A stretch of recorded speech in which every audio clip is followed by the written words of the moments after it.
Bonjour, dans cette vidéo, il va vous montrer comment générer un histogramme.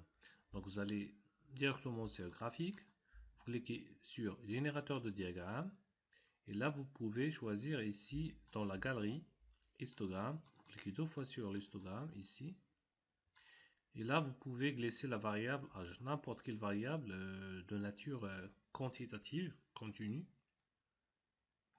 Donc par exemple ici j'ai l'âge, ici j'ai la taille du ménage, comme j'ai également par exemple le nombre de consultations ou le temps d'accès, la distance par rapport à la station la plus proche, ainsi de suite. Donc ce sont des variables quantitatives continues. Quand vous voyez cette échelle, là c'est une variable quantitative continue.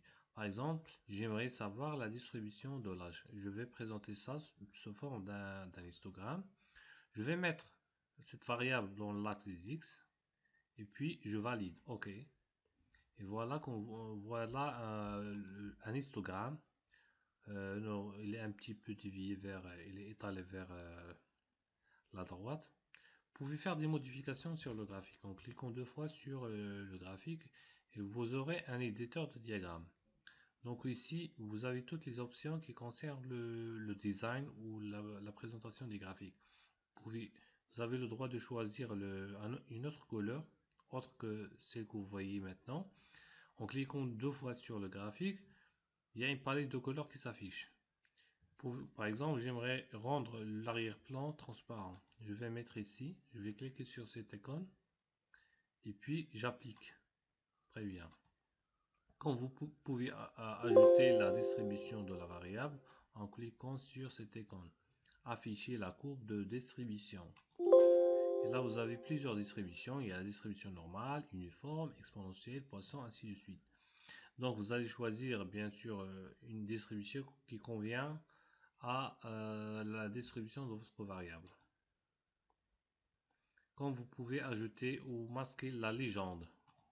Donc, une fois je clique, qu'est-ce que vous voyez là? Vous voyez la moyenne de la variable âge et l'écart type. Donc, l'âge moyen de l'échantillon est de 40,55 ans. Et l'écart type il est de 15 avec une taille d'échantillon de 328.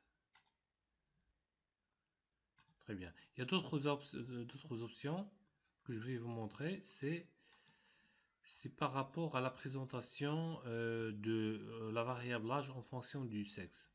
Et pour faire ça, vous allez sur groupe ID de points. Vous cliquez l'un de ces deux options, variable de panel. Et donc vous glissez cette variable qui est le genre ici. Comme vous voyez, ça représente la distribution de l'âge chez les féminins et la distribution de l'âge chez le masculin. Quand vous pouvez inverser le graphique en cliquant sur variable de panel.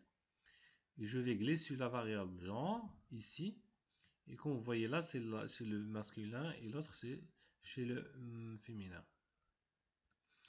Donc vous avez d'autres options ici. Afficher la courbe gaussienne. La courbe gaussienne, c'est la courbe de la loi normale.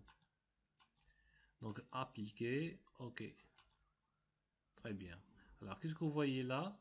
Il y a une répartition de l'âge en fonction du sexe ou du genre.